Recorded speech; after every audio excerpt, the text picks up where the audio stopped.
oh dipanda. Aye Africa,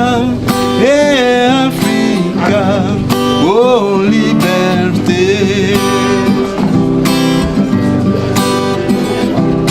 Kokata koni pasi, soki nakati, kote kapasi.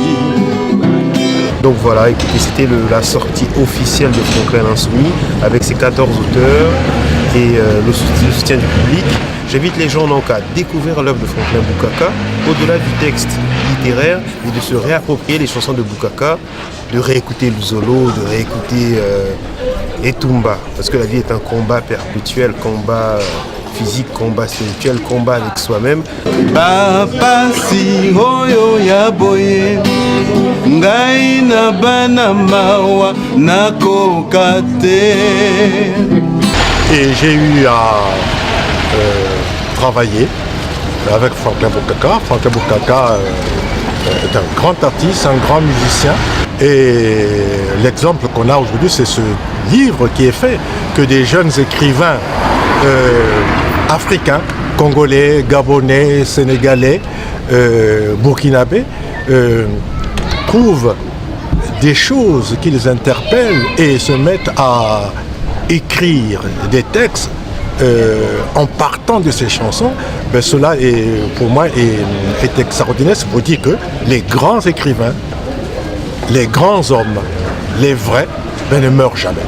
Alors, j'ai participé à ce projet initié par Marien Gombe sur Franklin Bukaka, intitulé Franklin Bukaka l'Insoumis. Lorsqu'il m'a proposé le projet, j'ai tout de suite été emballé. Et parce qu'il s'agissait de travailler, chacun d'entre nous devait s'inspirer d'une chanson pour produire une fiction. Une fiction, un texte de poème, une nouvelle, que sais-je encore. Et moi, j'ai choisi donc de m'inspirer de Bibi, la chanson Bibi. Bibi, Sonina Yomoko. Voilà, donc je me suis inspiré de cette chanson pour produire une nouvelle, donc une fiction, et j'ai souhaité donc inverser, faire de ma nouvelle Bibi, faire de Bibi dans la nouvelle une héroïne plutôt positive, parce que dans la chanson c'est plutôt une héroïne négative, parce que Franklin Bukaka en fait critique en quelque sorte sur cette femme qui mène une vie légère. Si je n'avais pas encore trouvé chaussures à mon pied chez les mecs de mon âge, et je vous assure que je n'en faisais pas une urgence, il était clair que j'impressionnais ces pauvres garçons morveux et boutonneux.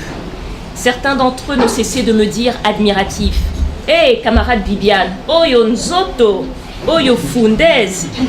Hé, camarade Bibiane, quel corps sublime as-tu là? Quelle magnifique paire de fesses. » D'autres disaient rêveurs: « Camarade Bibiane, toi, ton corps là, hein ?» L'un d'eux m'avoua carrément: « Tu sais, camarade Bibiane, toi, avec ton corps là, quand je serai grand. » Et nous avions le même âge. Voilà la suite dans ce recueil. La plupart de mes réalisations cinématographiques, il y a toujours une tonalité, une chanson de Franklin Bukaka qui accompagne. Donc j'ai déjà fait, je crois, 5 films, et il y en a 3 ou 4 aujourd'hui où vous entendrez toujours à la fin un Franklin Bukaka. Et donc pour moi c'était comme un appel de cette personne à travers cette invitation voilà. Et bizarrement c'est tombé sur Elphaba. Donc la guerre, je ne la trouve pas, c'est plutôt ce courage et cette force d'appeler un chat, et de dire des choses que certains auraient peur de dire, mais parce que ce que l'on écrit ne vient pas forcément de nous et de notre entourage et de ce qu'on entend des autres. Je ne connaissais pas Franklin Bukaka étant d'origine sénégalaise, donc c'est avec un grand plaisir que j'ai écouté ses chansons et qu'après j'ai écrit un texte. Il ne se rendit compte qu'elle ne lui avait pas obéi et que quand sa peau perdit sa belle teinte acajou, se vêtir d'un triste jaune orangé.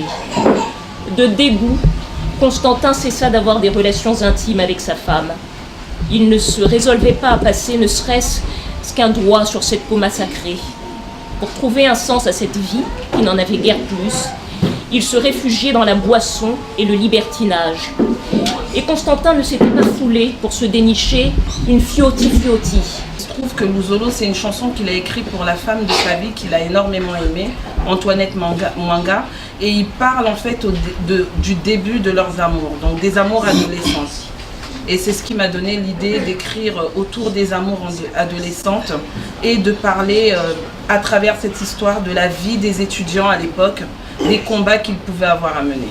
Un titre d'ailleurs, je le précise, et vous pouvez le retrouver sur internet, qui a été repris par le mythique Orchestra Aragon, le mythique groupe cubain qui l'a repris et qui en a fait une chanson. Et c'est aussi une chanson dont vous vous êtes inspiré.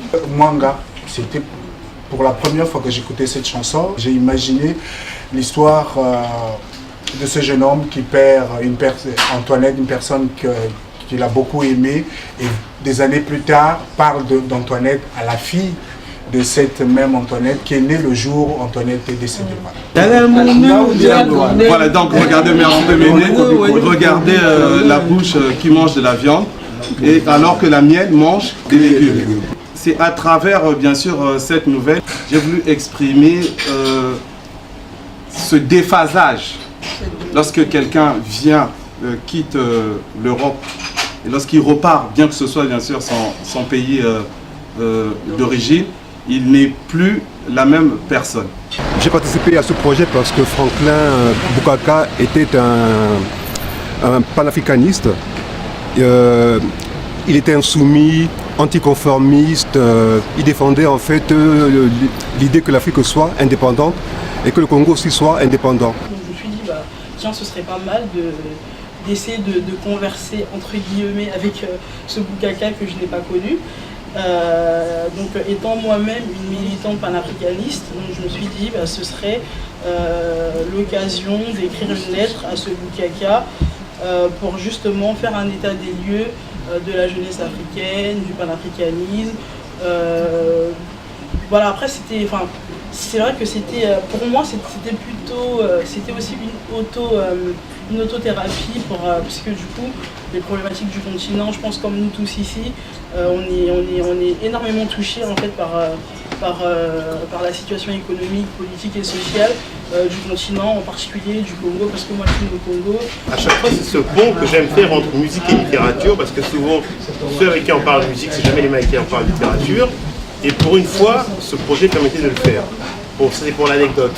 Et pour le fond, 50 ans après les indépendances, on se pose des questions et on se rend compte que ce musicien les a abordées en 72 déjà. Et c'est toujours d'actualité. Donc l'idée, c'est de rendre hommage à Bukaka et d'aborder toutes ces questions et surtout de prendre une dimension continentale dans le projet.